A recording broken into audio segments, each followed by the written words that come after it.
लोकसभेच्या निवडणुकीनंतर विधानसभेच्या निवडणुकीचे वारे वाहू लागले आहेत। आंबेगाव तालुक्यामध्ये गुरु विरुद्ध शिष्य अशा प्रकारचा सामना होणार आहे।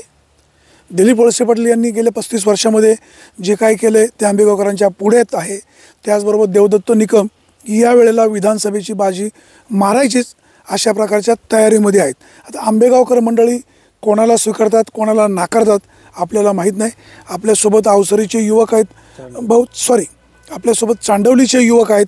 काय सांगाल आंबेगाव तालुक्यात हवा कोणाची, आमदार कोण हवा? आता वाणी साहेब सांगायचं झालं तर आंबेगाव तालुक्यात निश्चितच पवार साहेबांची हवा।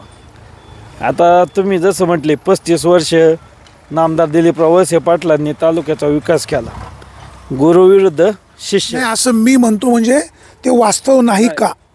गुरु विरुद्ध शिष्य बरोबर। एक मुद्दा क्लिअर करू, आंबेगाव तालुक्यामध्ये गेले 35 वर्ष दिलीप वळसे पाटलांनी विकास केलाय का नाही, म्हणजे माझा प्रश्न क्लिअर होईल।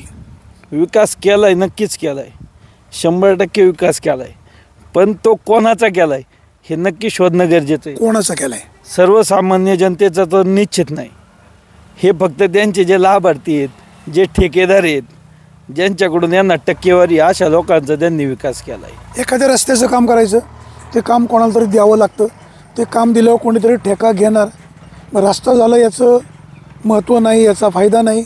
रस्ते झालेत ना, निश्चित रस्ते झालेत, पण रस्त्यावरती आज जर 1 वर्षात 1.5 वर्षात जर खड्डे पडित असतील तर नक्की आंबेगाव तालुक्याचे रस्ते लवकर खराब होत आहेत। जुन्नर तालुक्यात नेहमी चर्चा अशी व्हायची की आंबेगावचे रस्ते गुळगुळीत आणि जुन्नरचे रस्ते खड्डे पडलेले। आज पहिल्यांदा ऐकायला मिळतोय की आंबेगावच्या रस्त्यांना प्रचंड खड्डे आहेत। आमच्या चांडोली बुद्रुक गावचं सांगतो साहेब तुम्हाला, नायरे मायाचा रस्ता 2 वर्षापूर्वी झाला। कोणी केला होता? यांच्याच कोणतरी ठेकेदार आहे, कोणीतरी म्हणजे तुम्ही ते चांडवली गावचे आहेत? यांचे चांडवली, यांचे निरगुडसर गावचे जे ठेकेदार आहेत यांनी काय नाव?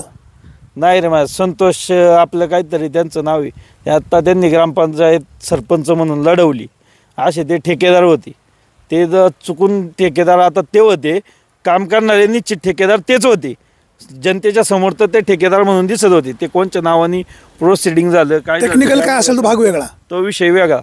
पण आज तुम्ही बघा चंद्रमा डेअरी जे संदीप थोरात आहेत, आमच्या चांडोली बुद्रुकचे जे आपले वळसे पाटलांच्या मागं उड्या टाकीत हिंडतात, संदीप थोरात नावाचं एक आमच्या गावातलं मुंगा आहे जो त्यांच्या मागे हिंडतोय, त्याच्या डेअरी पुढचे खड्डे त्याला बुजवता येईना आणि तो सांगतोय चांडोलीचा विकास झाला।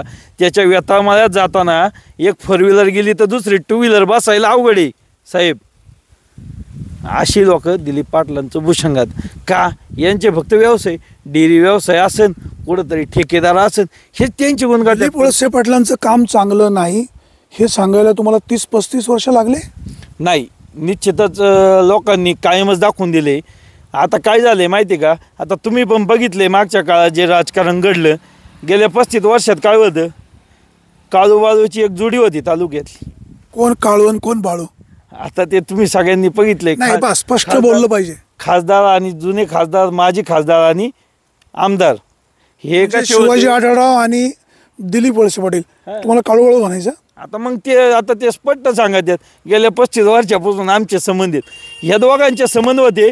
म्हणजे सर्वसामान्यांना फसवायचं काम या दोघांनी मिळून चालवलं।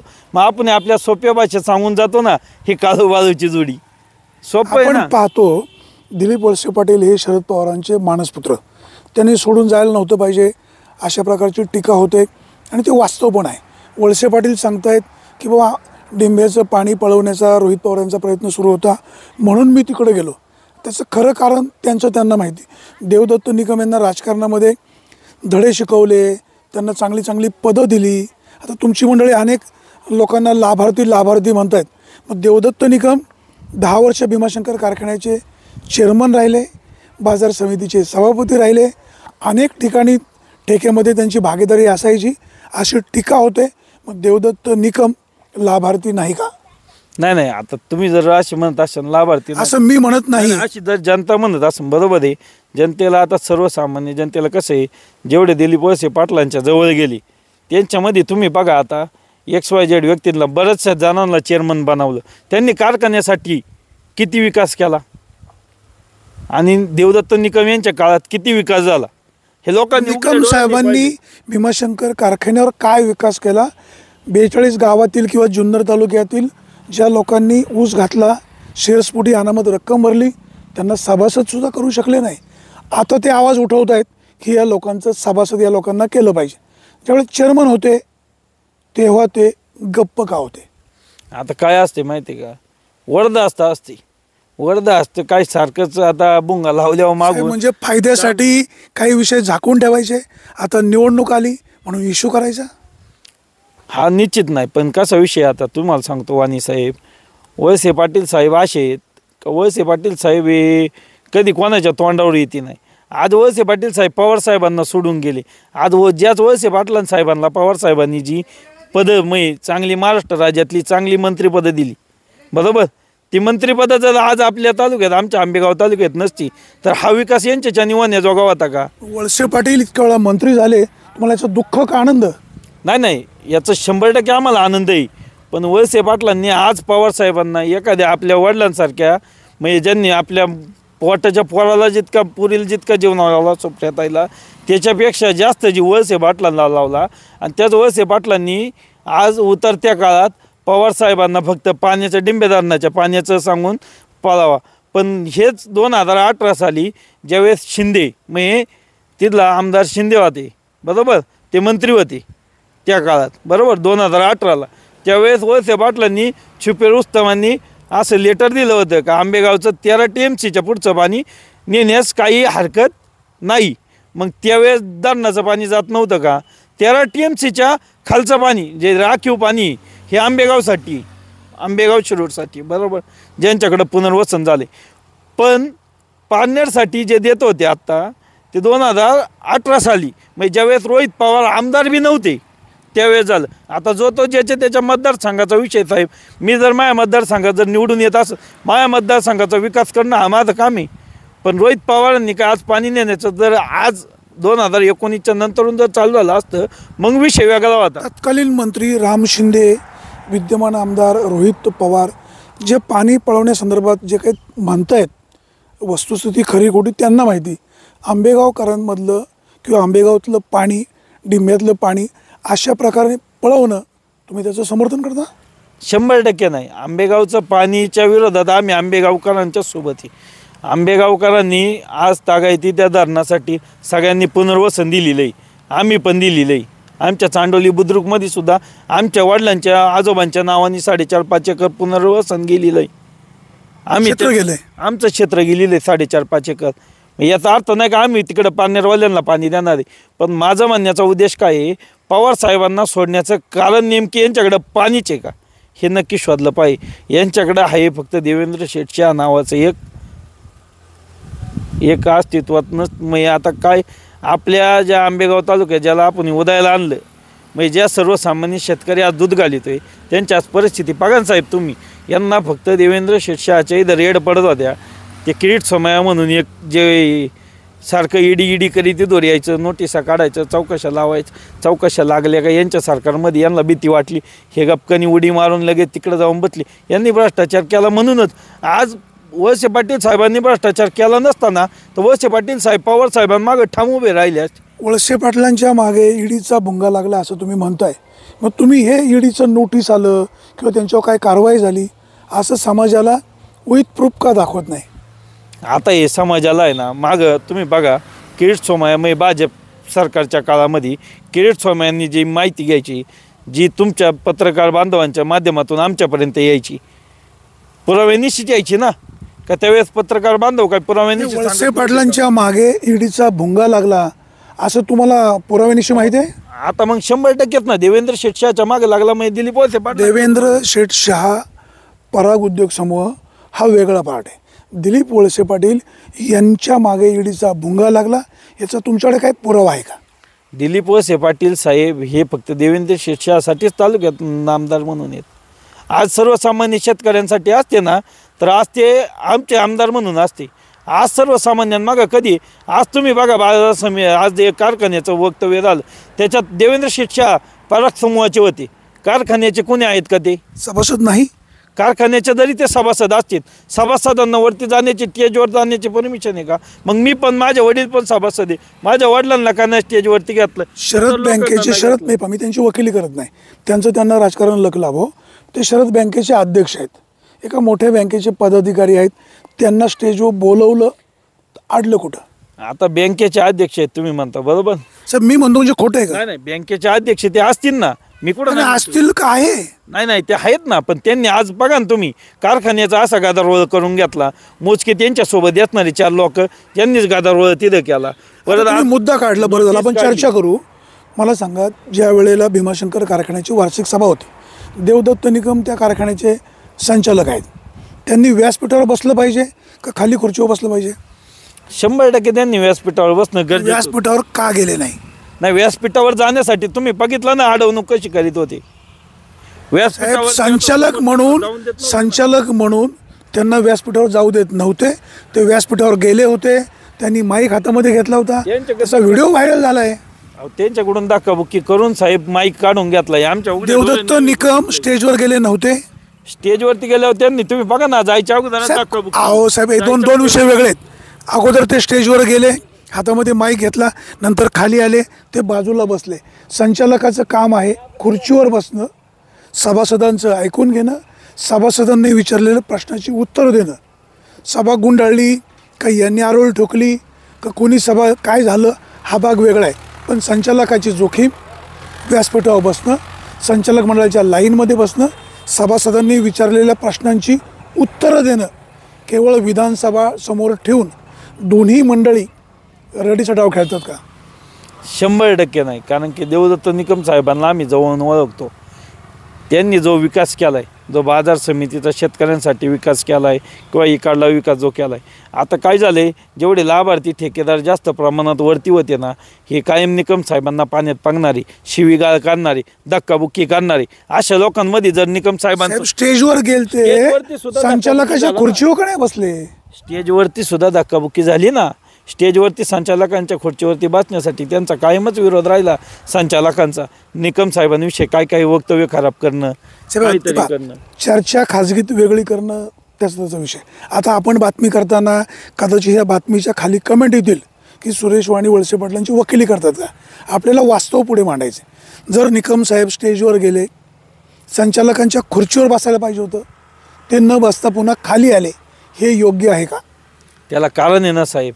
जर एखादा माणूस आपला माजी चेअरमन राहिला आहे कुठल्याही संस्थेचा, त्याला बसण्याची खुर्चीची जागा कायम जवळ होती.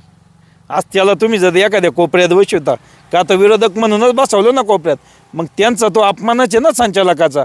मग संचालक खाली गेलं म्हणून काय बिघडलं? उलट माझ्या दृष्टीने तर त्यांनी योग्य केलं ते. कारण की ज्या वेळेस तुम्ही जर एखादा पदावरती होते, चेअरमन म्हणून होते, मग चेअरमन कारखान्याचा वेळा नाही, एवढी सोपी गोष्ट नाही. त्या काळात झालेला कारखान्याचा विकास पाहता, कारखाना संकटातून बाहेर काढण्याची पद्धत, त्यांची काम करण्याची निकम साहेबांची पद्धत, सर्व कामगारांवर व्यवस्थित शिस्त पाळण्याची, शिस्त लावण्याची पद्धत एकदम चांगल्या पद्धतीने निकम साहेबांनी पाळली होती.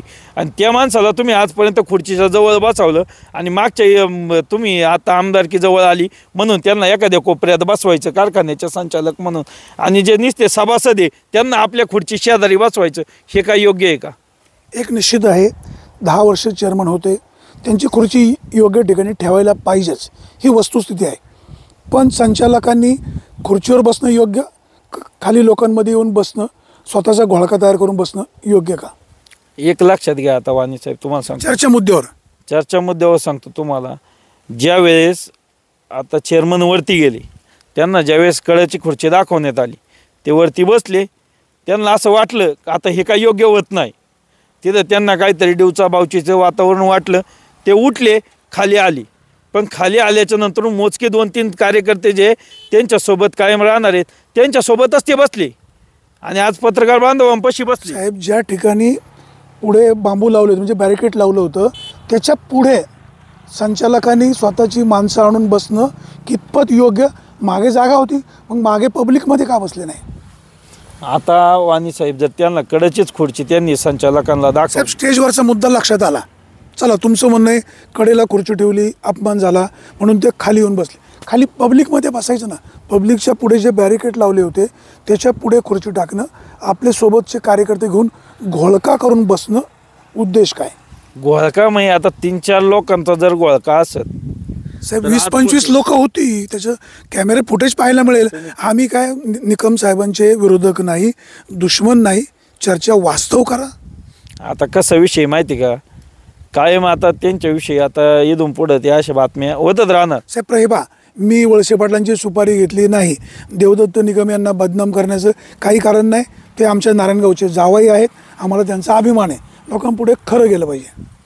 100% खरं गेलं पाहिजे. पण आता जर असे जर यांचे गोळके बसले होते बरोबर, यांची XYZ, आता तुम्हीच व्हिडिओ फुटेज बघा, सगळ्या ज्या कारखान्याच्या माध्यमातून जे झाले त्याच्या अगोदर व्हिडिओ बघा, घोषणाबाजी बघा. वळसे पाटलांचे समर्थक जे होते ते वळसे पाटलांचे समर्थक वळसे पाटील जिंदाबाद, वळसे पाटील जिंदाबाद अशा घोषणा करत होतेच. जर तुम्हाला शेतकऱ्यांचे प्रश्न समजून घ्यायचे होते, मांडायचे होते, तर आपले 4 समर्थकांना प्रश्न विचारायला सांगायचे.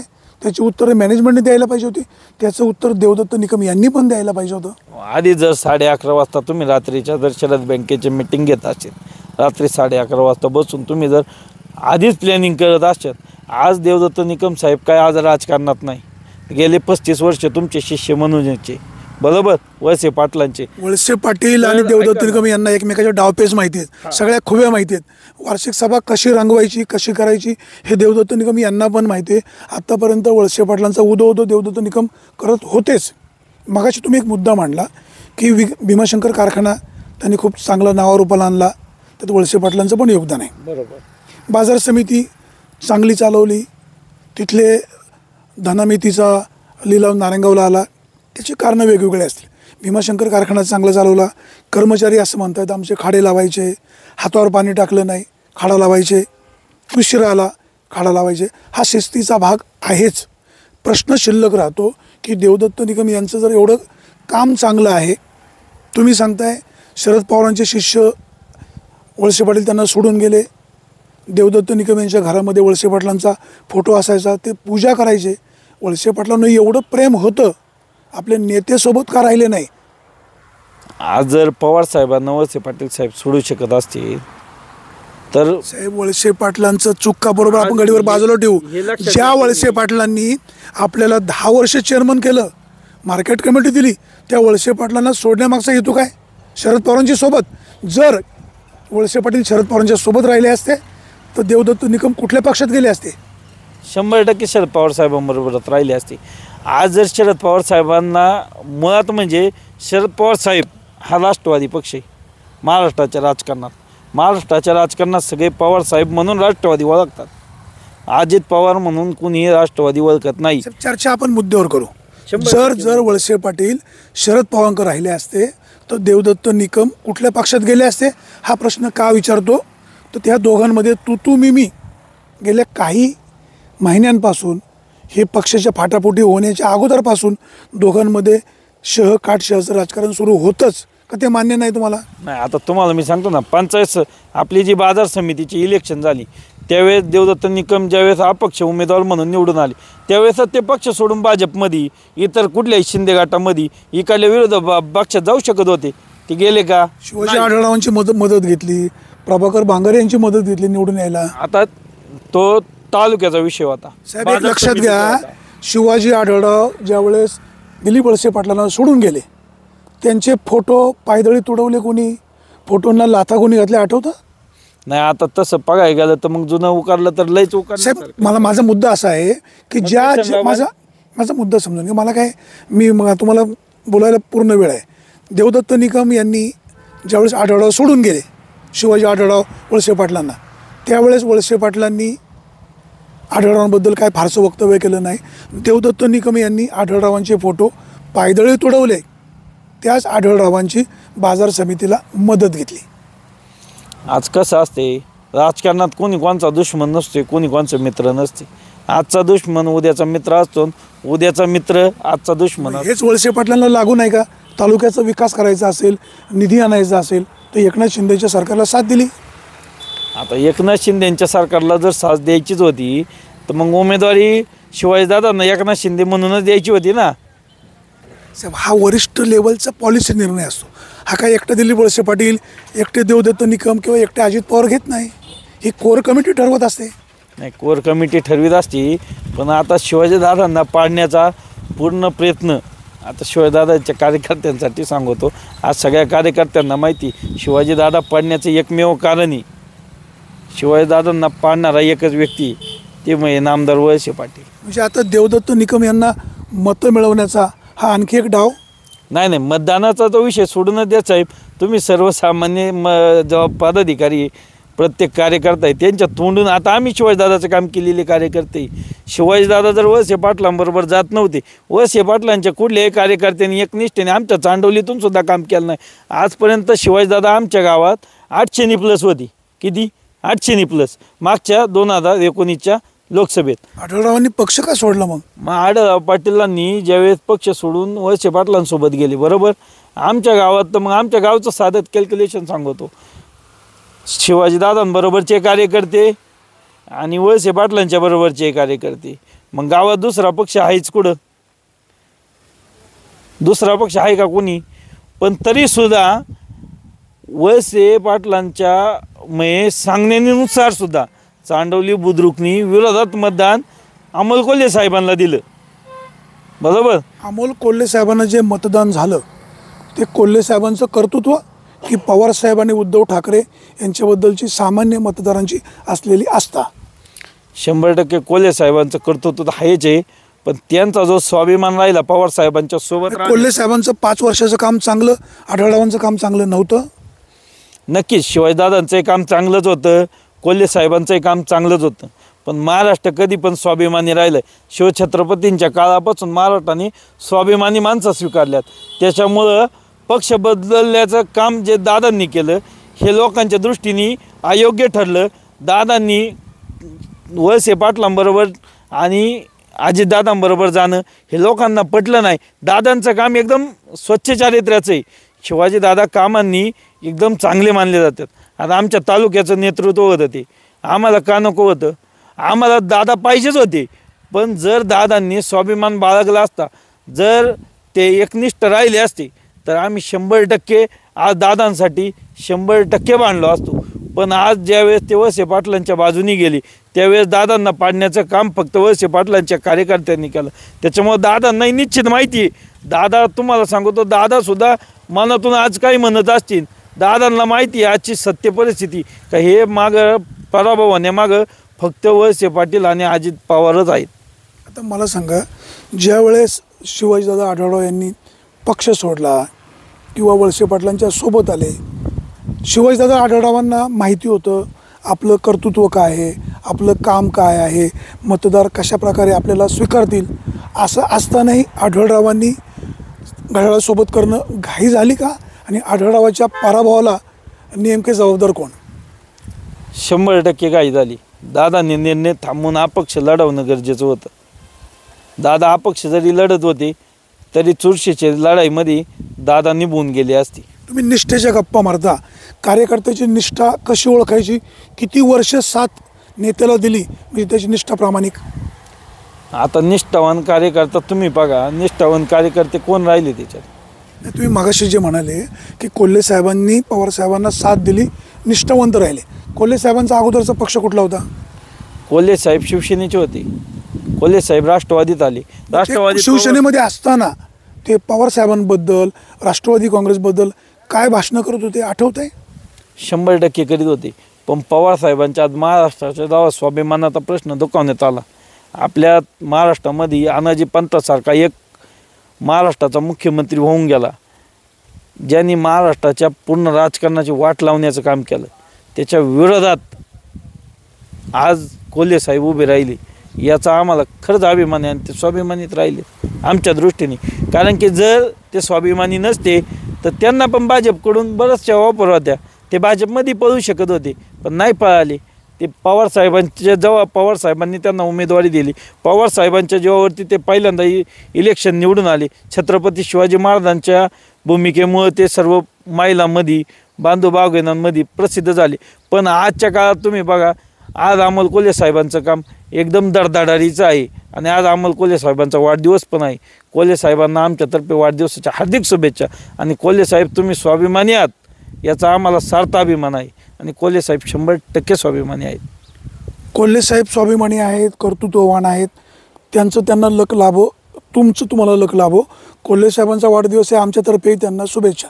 ज्यावेळेस अजित पवार पहाटे देवेंद्र फडणवीस यांच्यासोबत शपथ घ्यायला गेले, शपथ घेतली, उपमुख्यमंत्री झाली, पुन्हा इकडं आले, शरद पवारांनी त्यांना पुन्हा उपमुख्यमंत्री केलं, ते पवारसाहेबांची भूमिका योग्य? आता पवार साहेबांनी केलं म्हणजे तो पवार साहेबांचे पहिल्यापासून पुतण्या आहे, आपल्या अख्ख्या महाराष्ट्राला माहिती. आता एखादा पुतण्या आपल्यापासून एका दिवशी बांधला, आपल्या घराघरात भांडणं झाली, एक दिवस रुसून गेला बाबा, बिना भाकरी अन्न पानं खाता गेला इंकून दुसऱ्या बरोबर दुसऱ्या दिवशी तो परत घराच्या जवळ आला. तर आपल्या मराठ्यांची संस्कृती, महाराष्ट्राची संस्कृती चुकलेल्याला ह्या एखाद्या बारी चांगलं शिकवण. सुबह को बोला शाम को लौटा उसे भुला नाही कधी. समजा सध्याच्या परिस्थितीमध्ये अजित पवार जर म्हणाले काका माझं चुकलं मला वाचवा, तो पवारसाहेब अजित पवारांना पुन्हा सोबत घेतील का, घ्यायला हवं का? 100% पवारसाहेब आता जवळ घेणार नाही. पवारसाहेबांनी एकदा धोका पचकावला, आता दुसऱ्यांदा धोका घेण्यात पवारसाहेब कधीच इच्छुक नाही. पवारसाहेब अजित दादांना कधीच जवळ करू शकते नाही. आता शरद बँकेची वार्षिक सभा झाली, त्या संस्थेचे देवदत्त निकम सभासद आहेत. त्यांनी वार्षिक सभेला जाणं अपेक्षित होतं. त्यांनी कारण काय दिलं, मला नोटीस दिले, मला अहवाल मिळाला नाही. अहवाल मिळाला नाही म्हणून तुम्ही वार्षिक सभेला न जाणं योग्य का? पोलिसांनी नोटीस दिलं की काय गोंधळ घालू नका, तुम्ही सभेला जाऊन प्रश्न विचारू शकत होते, सभेला का गेले नाहीत?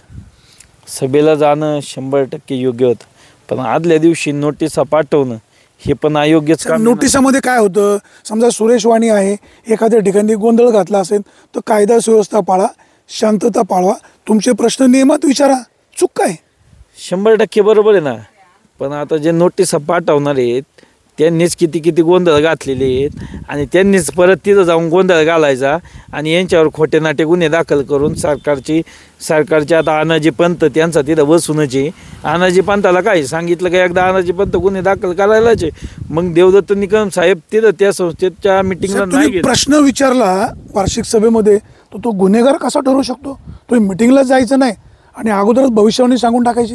100% त्यांचं ठरलेलंच असणार. कारण की आम्ही जेव्हा आम्ही बघितलं ना उघड्या डोळ्यांनी 11:30 वाजता शरद बँकेची कुठली मिटिंग आजपर्यंत झाली नाही आणि कुठलेही सभासद नसताना शरद बँकेत ज्या 4-5-10 गुंडांनी ज्यांनी आज तिथं कारखान्याच्या गारदारोळ केला ना, ही सगळी तिथं शरद बँकेच्या पुढं रात्रीच्या 11:30ला आदल्या दिवशी मिटिंगला होती आणि दुसऱ्या दिवशी का नाही ते गुंड तिथं पुढं परत घेणार? अहो हे फक्त आहे ना, आता कसं झाले माहिती का, एखाद्या शेतकऱ्याच्या पोराला उगाच बदनाम करायचं, एखादी गुंड आणायचे, 4-2 गुंड आणायची, बायगिरी करायची आणि वर मानायचं आम्ही नाही केली. मग हे कसं आहे माहिती का, आज पैसा जास्त असला ना का लोकांच्या माध्यमातून उत्मात दाखवायचा, स्वतः उत्मात नाही करते ते लोकांच्या माध्यमातून पैशाची ताकद दाखवून ते उत्मात करून आणतात, ते स्वतः नाही करते. देवदत्त निकम यांच्या चांगल्या कर्तृत्वाला आपला नेहमीच सलाम असेल, शुभेच्छा असतील.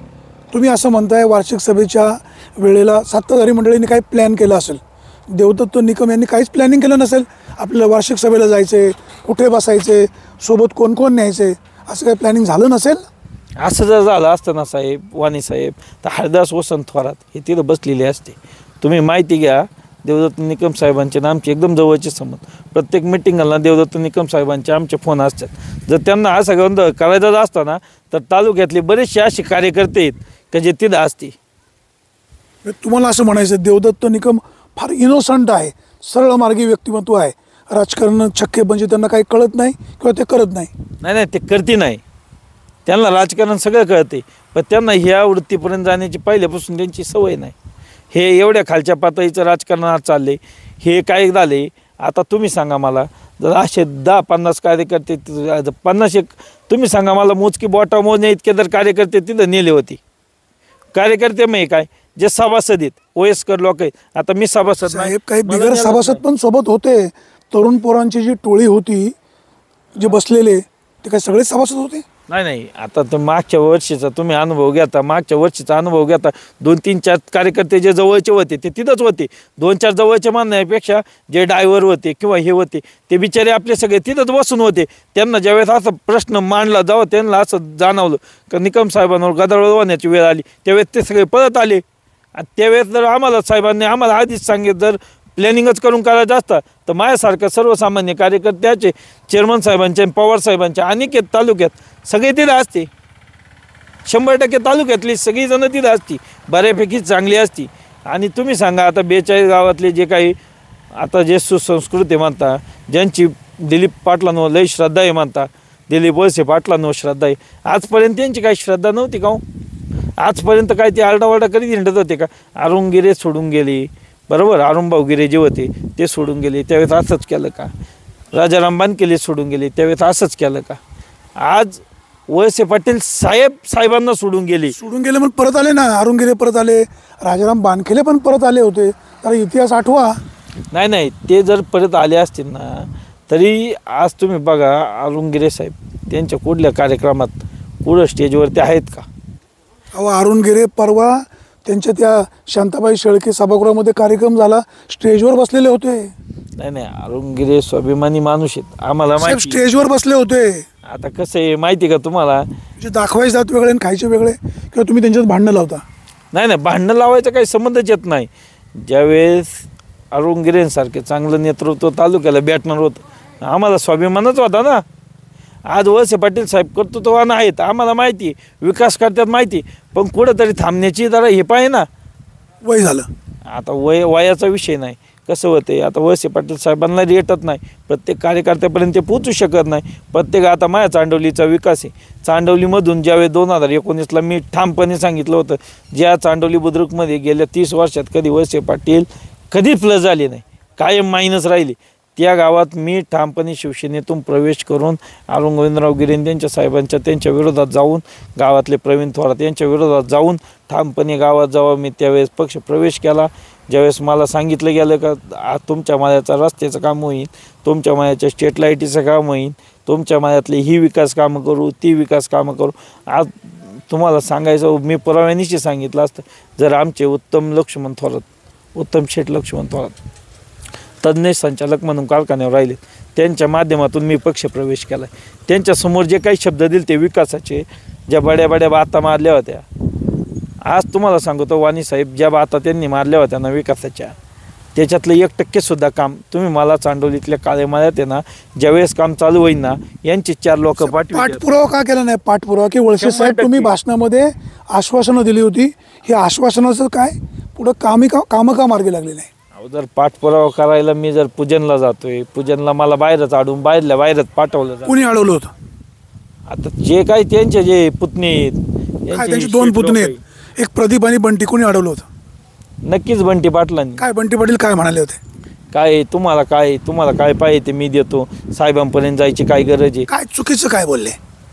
अहो चुकीचं काय नाही, काय मागत होतो हे त्यांच्याकडेच मागत होतो ना मी, रस्ता पाहिजे, लाईट पाहिजे. आता मला त्यांनी केलं नाही, 100% केलं नाही. रस्त्यात नाही केलं तर कॅमेऱ्यासमोर वळसे पाटलांकडे पुतण्याची तक्रार काय? 100% त्यांनी ना, साहेबांनी ना, आता काय झाले, साहेब 100% निवडून आले असते ह्या विधानसभेला, पण आज साहेबांची परिस्थिती अशी झाली का साहेबांच्या खालचे जे 4-5 जण आहेत ना, यांच्याकडे बघून निगेटिव्ह मतदान 100% तालुक्यात जास्त होणार याची खात्री मला आहे. कारण की जे चेहरे आहेत ना, यांना 5-5 कार्यकर्ते सांभाळण्याची सुद्धा अक्कल नाही. यांना फक्त यांची दुनारी, म्हणजे माझा उद्या केला पाहिजे असे कार्यकर्ते पाहिजे, यांना साहेबांचा उद्या करणारा कार्यकर्ता नको आहे. आज वळसे पाटलांचा उद्या करणारा कार्यकर्ता यांना नको आहे. यांना फक्त यांचे टक्केवारी, यांचे 3% कोणतरी पाहिजे. आज तुम्ही सांगा, आमचं असं म्हणजे ज्यावेळेस इलेक्शन झाली विधानसभेची, मी शिवसेनेतून राष्ट्रवादीत प्रवेश केला. आता हे वळसे पाटील साहेबांना तुम्ही नक्की दाखवा. वळसे पाटील साहेब दाखवायचा काय विषय? कॅमेरा पुढे चालू आहे, जे आहे असं अनकट दिसणार आहे. तुमचा पक्ष कुठला? माझा पक्ष शरदचंद्रजी पवार साहेबांचा, राष्ट्रवादी काँग्रेस. अगोदर कुठल्या पक्षात होते? मी पहिला राष्ट्रवादी काँग्रेसमध्ये 2019ला प्रवेश केला. त्याच्या आधी मी शिवसेनेचं काम केलं, धडाधडीचं काम केलं. आजपर्यंत जन्मात मी शिवसेनेचं काम करीत होतो. शिवसेनेचं काम करीत असताना असं झालं. शिवसेना का सोडली? शिवसेना सोडण्याचं काम असं होतं का उत्तम शेठ लक्ष्मण थोरात म्हणून आमच्या गावचे होते. चांडोली गावचे 12-0ची ग्रामपंचायत आम्ही शिवसेनेच्या ताब्यात दिली. शिवाजीदादांकडे आम्ही मागणीला जात होतो. शिवाजीदादांकडे मागणीला जात असताना दादा म्हटले का आपली ताकद कमी पडती, आपण तुम्हाला निधी देऊ शकत नाही. वारंवार या गोष्टी ऐकून मला कंटाळा आला होता. मला असं संताप व्हायचा. मी ज्या वस्तीवरती मतदान मागायला जायचा त्या वस्तीवरती मी दरवेळेस मतदान मागत असताना प्रत्येक वेळेस एकच शब्द द्यायचा, ह्यावेळेस मतदान करा, ह्यावेळेस रस्ता करतो, ह्यावेळेस गटार करतो, ह्यावेळेस लाईट आणतो. मग मला असं झालं का मला समाजापुढं जायचं होतं. समाजात रोज मी सकाळी उठलो का चाललो का 5-2 लोक मला भेटायचे, विचारायचे कुठे आहे तो रस्ता, या वाढले खड्डे साहेब, व्हिडिओ टाकायचे ग्रुपला. लाज वाटायची मला, अरे मी मतदान मागवतोय माझ्या विकासासाठी, सर्वसामान्य कर भरितोय आणि हे सर्वसामान्य मतदान करीत आहेत, हे माझ्याकडं रस्ता मागत आहेत. किती वर्ष झाले मी यांना रस्ता देऊ शकत नाही.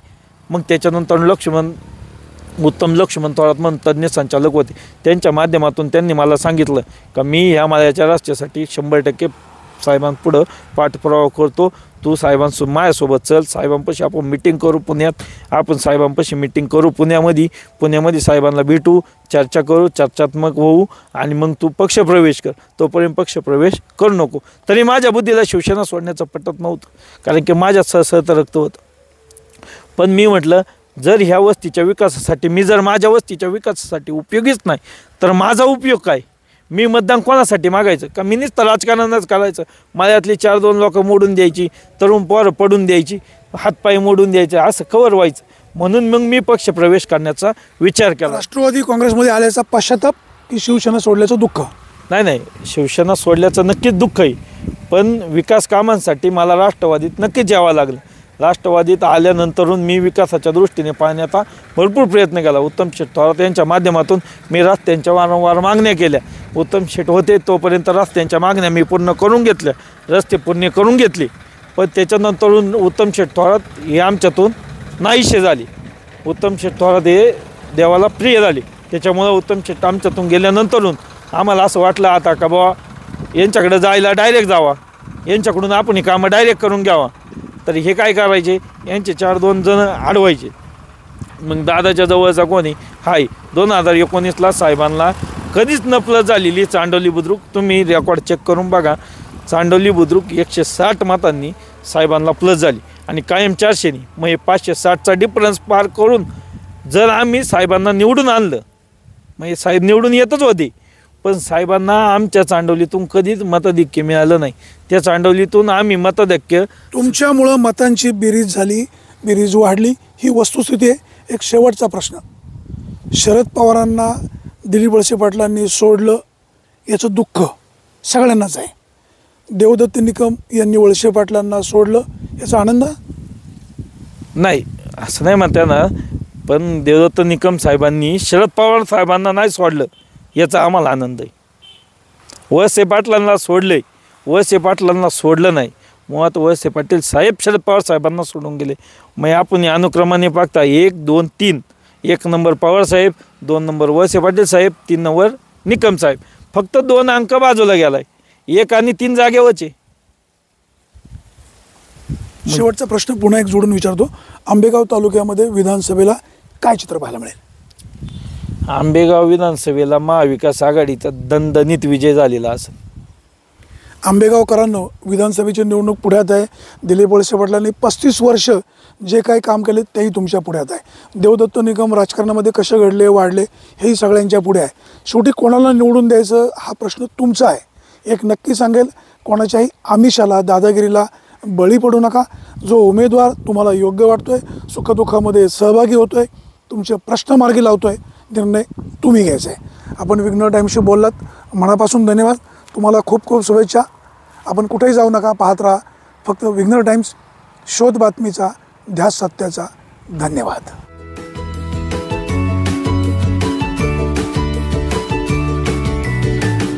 बातम्या शेतीच्या, बातम्या मातीच्या, बातम्या अन्यायाच्या, गुन्हेगारीच्या,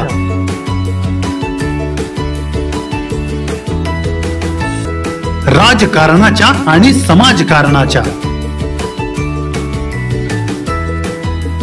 शोषणाविरुद्ध बुलंद आवाज, जनसामान्यांच्या हुंकाराची गाज, सत्कार्याला प्रोत्साहन, दुष्कृत्याला अनुशासन, निर्भीड, निस्पृह, सडेतोड, बेधडक आणि रोखटोक म्हणजेच विघ्नहर टाइम्स. शोध बातमीचा, ध्यास सत्याचा. आपलं चॅनल, आपली बातमी. सबस्क्राईब तर कराच, पण बेल आयकॉनवर क्लिक करायलाही विसरू नका.